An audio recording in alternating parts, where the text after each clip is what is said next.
Deze camper die staat op basis van een Fiat chassis motor.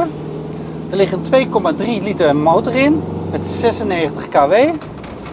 Het schakelt allemaal wel heel soepel allemaal, maar dat mag ook wel hè, met een 13.000 kilometer op de tellenpas. Hallo JG. Dag Paul. JG, je hebt deze prachtige camper gekocht, merk McLouise. Ja, een Karat 479G. En JG, waarom wilden jullie eigenlijk een camper hebben? Dat wij een camper willen hebben is puur voor de vrijheid en je overal naartoe kan gaan zonder dat je ook problemen hebt met huisvesting voor de hond. En je kan overal naartoe rijden en je zet hem neer en je stapt uit en je bent op vakantie. En JG, toen jullie de camper gingen kopen, wat was voor jullie een absolute voorwaarde? Wat moest er in deze camper zitten om een camper te krijgen helemaal naar jullie zin? Sowieso een paar goede bedden, een toilet en eventueel waar je de fietsen mee kon nemen. En dat je je toch een beetje kan huisvesten hierom. En we wilden een camper hebben die in ieder geval niet zo oud was en met weinig kilometers. En dan kunnen we tot ons pensioen ermee rijden. Want dat is eigenlijk een beetje de criterium geweest. Nou prima JG, dan gaan we eens kijken of dat allemaal gelukt is. Dus we gaan nu even een videootje maken over de buitenkant. En we gaan ook een videootje maken over de binnenkant. En dan gaan we eens kijken wat er allemaal in deze camper zit.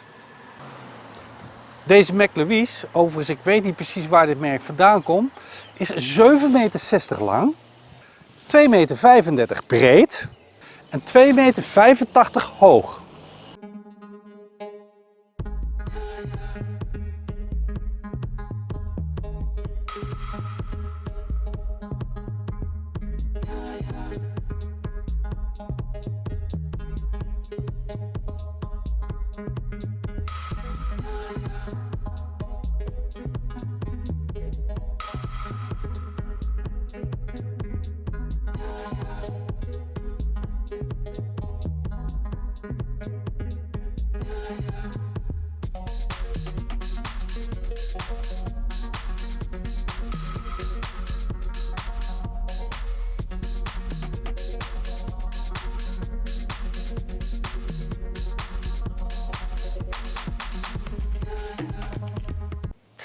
Zo, dan gaan we eens van buiten bekijken wat er allemaal aan de buitenkant te vinden is in deze camper.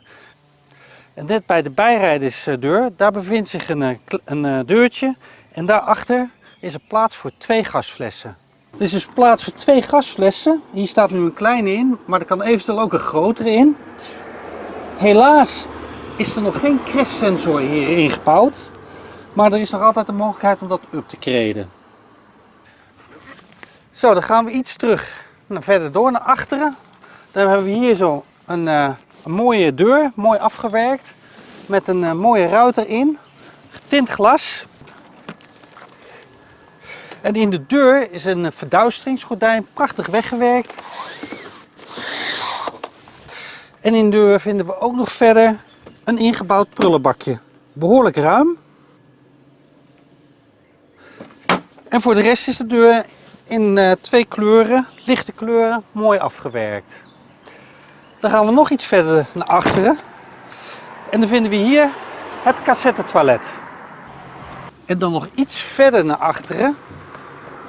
Hier bij de garagedeur. En hier wordt de 220 volt van buitenaf op aangesloten. En dan helemaal op het einde, daar vinden we een garagedeur. En dan vind ik achterin een behoorlijke grote garage in deze camper. En eventueel in deze garage, want het bed kan omhoog en omlaag. Hier zou je eventueel zelfs nog een scooter kunnen stallen als je dat wil. Maar hier staan allemaal zaken opgeborgen. Wat opbergkisten, hier zullen allemaal spullen in zitten. De stoelen, de tafel. We hebben hier nog een vrijer en een extra koelbox. En voor de markies zijn de stokken hier prachtig weggewerkt in een houder. En we hebben hier zelfs nog een bezem in een houder zitten. En binnenin, in het midden, is er nog behoorlijk veel ruimte om spullen op te bergen. Dan hebben we hierboven nog een Thule Omnistar Marquise. Die is 6 meter breed en kan maar liefst 3 meter naar buiten uitgedraaid worden. Ja. Dan hierachter bevindt zich een fietsendrager waar 2 fietsen op gezet kunnen worden. En helemaal boven, daar bevindt zich nog een camera voor het achteruitrijden. Dan gaan we nu kijken wat aan de andere kant van de camper zich bevindt. En dan vlak achter de bestuurdersdeur, daar bevindt zich het klepje en hierachter wordt het vers water bijgevuld. En net de hoogte van de klep waar het water bijgevuld wordt, dan helemaal naar beneden onder de camper, daar bevindt zich de trekstok. Als je dus die uittrekt, dan open je de klep voor het grijswater. En dan kun je dus de tank legen. En dan net achter de bestuurderdeur, daar bevindt zich nog een klepje. En hier wordt de diesel bijgevuld. Dan gaan we nog eens even bij de motor kijken, want er is een speciaal dingetje ingebouwd bij de motor. En dat is een apparaatje wat verschillende frequenties uitzendt om dieren te verjagen. Zodat eekhoorns of mattertjes, dat soort dieren, niet de bekabeling van de motor gaan doorvreten. Voor de rest zijn bijvultankjes allemaal makkelijk te bereiken. Ook hier het olie bijvullen is vrij makkelijk. En hier naar rechts hebben we best wel wat ruimte om bij de motor te kunnen. Dus om aan te sleutelen is dit best wel redelijk ruim. De deur is lekker breed en ook weer mooi afgewerkt. Er zijn 2 flinke opbergvakken in de deur te vinden. Op de deur zelf bevinden zich nog 2 knoppen om de ramen te bedienen. En een knop om aan beide zijden van de auto de spiegels af te stellen. En in de deur zit ook een verduisteringsgordijn verwerkt. Ook voor bevindt zich een verduisteringsgordijn. Het stuur is een beetje multifunctioneel. We vinden links op het stuur hier de volumeknop. En rechts op het stuur bevinden zich de knoppen voor de handsfree telefoneren. Links achter op het stuur bevindt zich de knop voor het knipperlicht en de verlichting.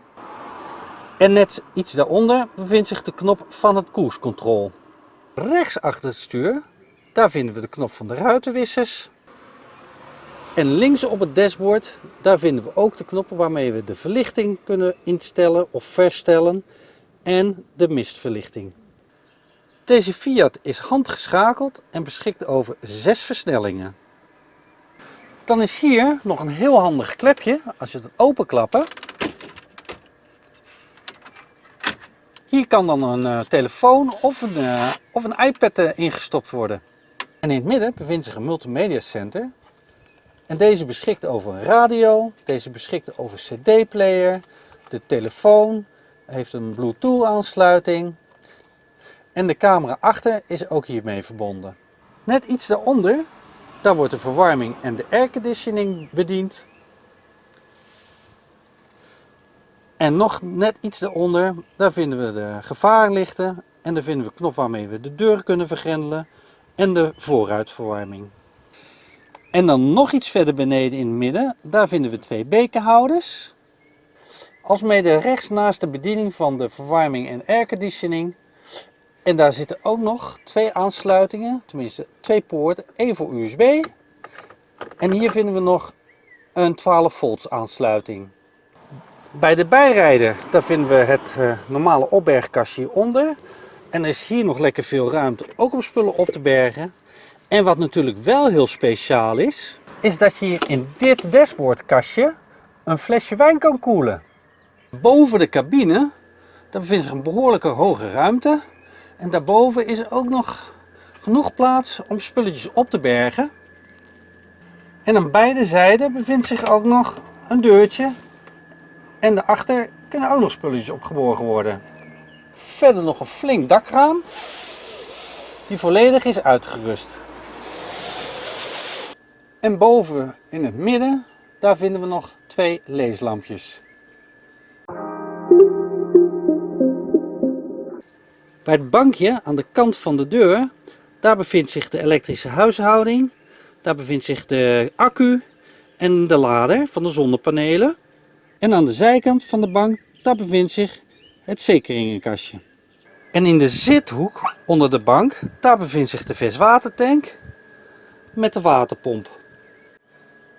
En tevens is dit de bank waar de passagiers in mee kunnen rijden, want hier bevinden zich de gordels. De camper is toegelaten voor 4 personen, zowel voor het rijden, en we hebben hier in de camper 4 slaapplaatsen. Het leeggewicht van deze McLouise is 3000 kilo. Het maximaal toegelaten gewicht is 3500 kilo. Dus deze camper mag je met een B-rijbewijs rijden. De stoelen zitten erg comfortabel. Zijn mooi afgewerkt. Met leder. En de camper biedt mogelijkheid om met 1, 2, 3, 4, 5, ongeveer 6 personen hier te kunnen zitten. De tafel die kan in verschillende posities geplaatst worden, zodat iedereen hier aan tafel kan zitten. Dus voor iedereen is er een mogelijkheid om gewoon met een bordje aan tafel te kunnen eten.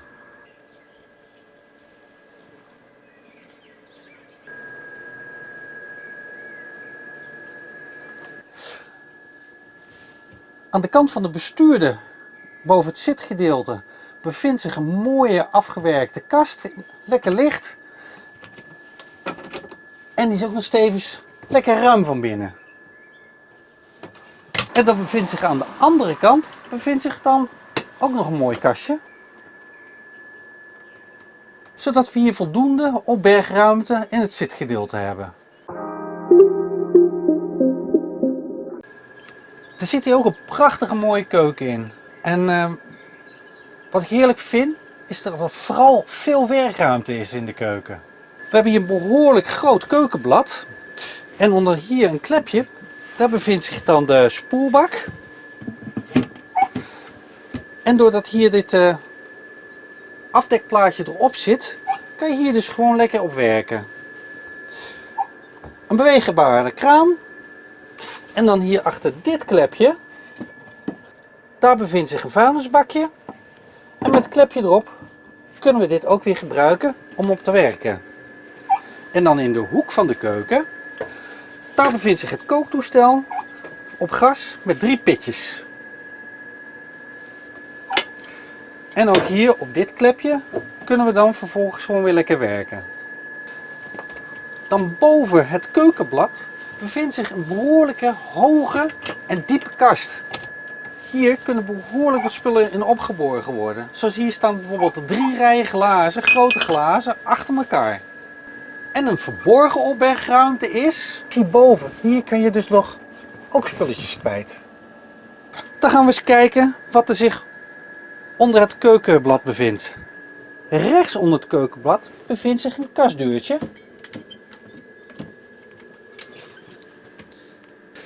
En hieronder bevindt zich een uitschuifbare lade waar lekker veel plaats is. En daarboven, daar kun je nog heel veel spul in kwijt. Is lekker breed en ontzettend diep. Iets links daarvan, daar bevinden zich nog 3 lades. En die gaan allemaal dicht met soft closing.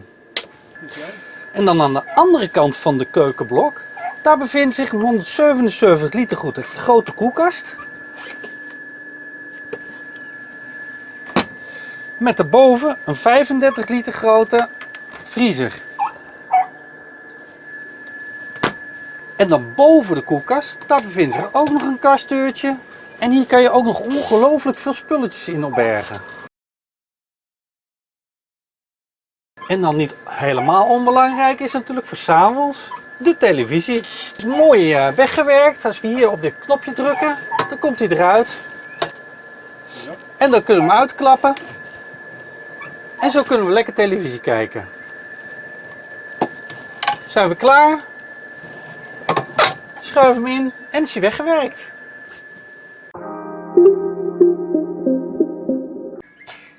En natuurlijk houdt niemand van beestjes in de camper. Dus deze camper is uitgerust met een hoordeur die je ook op verschillende standen kan openen. De staanhoogte in deze semi-integraal camper van McLouise. Hier is 2,9 meter. Hier gaan we iets omhoog naar het natte gedeelte. En hier is de staanhoogte nog steeds 2 meter. En tussen de keuken en het natte gedeelte, daar bevindt zich in het dak nog een dakraam met een elektrische ventilator. En zoals in de meeste luxe campers kan je compartimenten afsluiten. Dus ook in deze camper. Bij het slaapgedeelte zijn er 2 wandjes die we dicht kunnen schuiven. Dat is deze. En dat is deze. Zo zien we het slaapkamergedeelte helemaal niet meer. En dan vervolgens kunnen we hier bij de douchecel en het toilet kunnen we ook de deur nog dicht doen. En zo blijft alleen maar het woongedeelte in zicht en is alles afgewerkt. En een ander voordeel is, als deze 2 deuren gesloten zijn, dan kun je lekker hier in de badkamer je privé dingetje doen. In het natte gedeelte zijn de ruimtes verdeeld. Aan deze kant is het toilet en aan de andere kant is de douchecel. Hier bevindt zich het toilet. Nou ja, ik heb hier echt veel ruimte. Ik kan me lekker bewegen, dus dat is heerlijk zitten. En in het toiletgedeelte, daar bevindt zich ook het wasbakje. En daaronder bevindt zich ook nog een kastje. Boven het wasbakje nog een klein raampje, zodat de boel lekker gelucht kan worden. En boven het toilet bevindt zich nog een kastje met een schuifdeurtje die je zo open en dicht schuift. De verlichting wordt bediend over 2 knoppen die zich hierboven bevinden. De douchecel is ook lekker ruim, lekker hoog. Ik kan me heel goed bewegen hier. En hij wordt dichtgemaakt door middel van klapdeurtjes. En die zijn niet doorschijnend, dus niks aan de hand. En vervolgens vinden we ook in de douchecel nog 3 haken waar we dingen aan kunnen ophangen. Een zeephoudertje en een prachtig douchekop. De verlichting wordt bediend in de douchecel over dit knopje. En willen we de wc ook afgesloten hebben, dat kan. Dan hebben we hier een lamellendeurtje. En dat kunnen we dan vervolgens dichtschuiven. En dan in het gangpad tussen de wc en de douchecel in bevindt zich in het dak een mooi lampje, touchstream. Als je dat 1 keer aanklikt krijg je blauwe ledverlichting en nog een keer krijg je helder wit. En dan nog een keer, dan is hij uit. Helemaal achter in de camper, daar bevindt zich dan het slaapgedeelte met het eerste 2-persoonsbed. Een queen size bed hebben we hier. En boven het matras bevindt zich ook nog een dakluikje. En deze kan ook weer helemaal geopend worden. En iets terug in het dak bevindt zich weer een ledlamp die we hier in het midden bedienen. Dan bevinden zich aan beide zijden van het bed bevinden zich nog 2 leeslampjes. En die worden bediend over deze knop. En als we 1 keer de knop aanraken, dan krijgen we een kleine licht blauwe ledlamp te zien. Drukken we nog een keer op de knop, dan gaat het leeslampje aan op een laag niveau. En drukken we nog een keer op de knop, dan hebben we een sterke lamp. En dan nog een keer op de knop, is alles weer uit. Boven het slaaphoofd bevinden zich dan nog 2 ruime kasten, waar eventueel kleren in opgeborgen kunnen worden. En dan helemaal aan de buitenkant van het bed bevindt zich aan iedere zijde nog een kastje. Aan beide zijden bevindt zich ook nog een behoorlijk groot raam, die uiteraard natuurlijk weer volledig is uitgerust en met een mooi voorgordijntje. Ja. En dan hebben we onder het matras nog een enorme ruimte over, waar je ook nog van alles in kwijt kan. Dat is eenvoudig. Hier, dit optillen en zo kom je in deze ruimte. En om makkelijk in bed te kunnen stappen, bevinden zich aan beide zijden trappetjes naar het bed toe. En als je nu in de slaapkamer nog een televisie wil ophangen, is hier nog een 220 volt stopcontact en een 12 volts aansluiting. Met de mogelijkheid om hier zo de kabel van de televisie aan te sluiten. En in de hele camper is er een prachtige houten vloerenstructuur gelegd. En dan vragen jullie natuurlijk af, Waar zijn die andere 2 slaapplaatsen gebleven? Nou, die bevinden zich hier boven het hoofd, boven het zitgedeelte. En dat kunnen we eenvoudig laten zakken. Door hier de sleutel om te draaien, bevinden zich hier 2 knoppen om hem laag te laten zakken en deze om het bed weer omhoog te krijgen.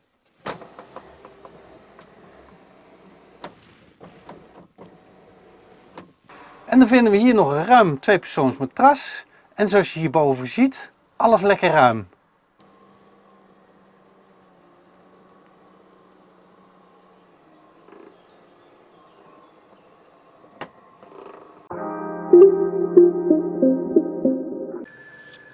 En deze schakelaar, daarmee wordt het licht bediend onder de kastjes in het zitgedeelte. En het controlepaneeltje, daarover kunnen we hier de buitenlichtverlichting schakelen. De waterpomp aan en uitzetten. De geluidsinstallatie. De volledige stroomvoorziening binnen de camper aan en uit. Over deze knop kun je zien hoeveel graden het is. De controle van de accu's. En hier de controle van de watertank. En dan rechts bij de deur, aan de zijkant van de bank, daar bevindt zich een rookmelder. En dan hebben we hier een knop, als we die aan en uitzetten, krijgen we de verlichting net onder het aardigblad. En als we deze knop omzetten, dan bedienen we het licht onder het hefbed. En dan rechts van het controlepaneel boven de deur, daar bevindt zich het controlepaneel van de Truma verwarming.